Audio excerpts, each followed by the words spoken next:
A memory is just where neurons actually connect.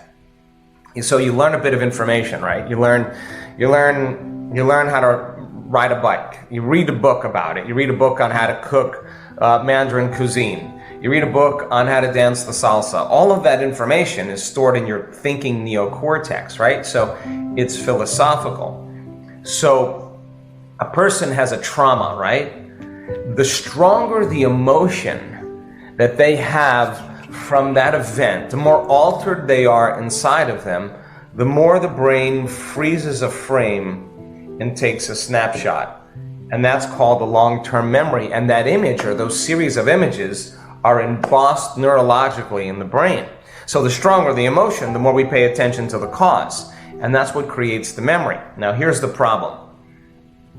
The problem is that when we think about that problem, when we review or remember that past event, we're producing the same chemistry in the brain and body as if the event was happening. Now the body's so objective, it doesn't know the difference, Alex, between the real life experience that's creating the emotion and the emotion that the person is experiencing by thought alone. So the body's believing it's living in the same past experience 24 hours a day, 7 days a week, 365 days a year. And so now the person can't think greater than how they feel. So they feel sadness, they feel guilt, they feel pain, they feel suffering, they feel hostility. And those emotions tend to drive the same thoughts for them to remember the reason why they feel this way. And so people get caught in these loops of thinking and feeling. So that creates a state of being, right? So thoughts are the language of the brain, and feelings are the language of the body.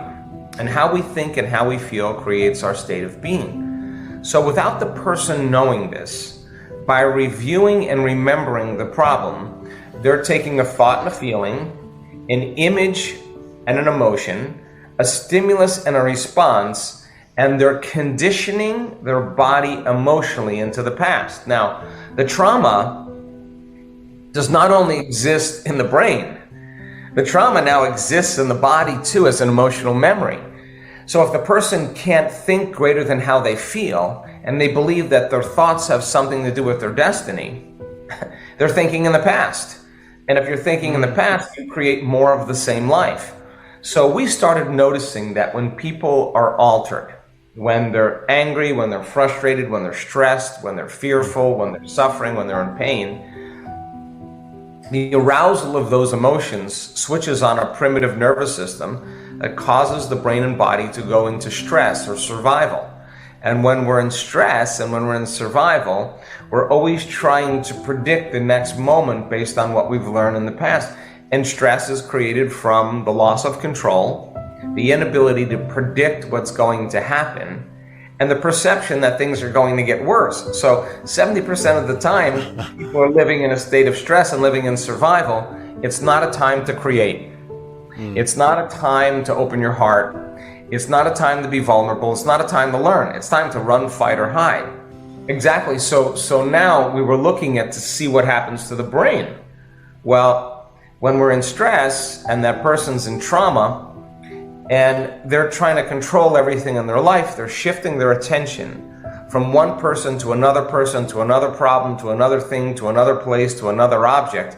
And every one of those elements has a neurological network in the brain. So the arousal of the stress hormones causes their brain to fire very incoherently. Now, when our brains are incoherent, we're incoherent. When our brains aren't working right, we're not working right. So the obsession of the stress hormones causes us to narrow our focus on whatever the cause is. So when we're in stress, we obsess, we loop, we overthink. We narrow our focus on something. So we thought, my goodness, there's some research out there that shows that if you teach people to broaden their focus, to begin to, instead of focusing on everything material and physical that's causing the stress, everything that's known, broaden their focus and put their attention on space, on nothing. And the act of doing that causes the brain to begin to synchronize, to begin to unify, to become more coherent. And what syncs in the brain links in the brain. So the person's brain starts functioning normally and starts to improve without any medications, without any therapies, just a simple act. And the more they do it, the more order that's created in their brain, the more they can focus their attention and move into a more creative state. What do I want? How successful do I want to be? How healthy do I want to be? How much love do I want in my life? You can ask the bigger questions. By the same means, when the person is gripped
by those hormones of stress, and they're not running from that predator, they're not fighting, and they're not freezing and hiding, but the chemicals are running, their heart is beating because it's in an aroused state, but it's beating against the closed system, and the heart starts beating incoherently. When that happens, energy leaves the heart, and we stop trusting, we stop believing in ourselves. So we teach people how to create brain and heart coherence. And what we've discovered just in the last couple years is that when this heart starts beating orderly, and it's a skill, just like anything else you do, like dancing the salsa, like when you understand all that information and now you're in the application of it, once you start to experience it and you get the feeling of what it feels like to be in this state, it turns out that when the heart is coherent, it starts informing the brain. You'll see it, the brain starting to change because the heart is telling the brain, it's time to create. Now it's safe to create. It's the creative center.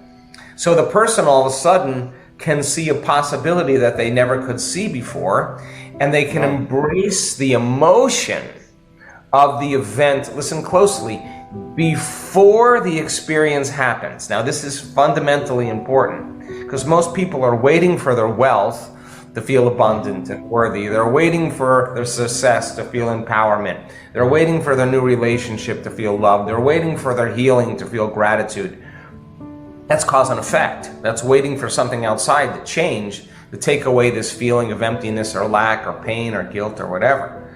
We found out that when a person can actually embrace the emotion before the event, they can begin to condition their brain and body into a future experience, and the brain and body don't know the difference. So all of a sudden, the person who was traumatized and had their experience, now all of a sudden they're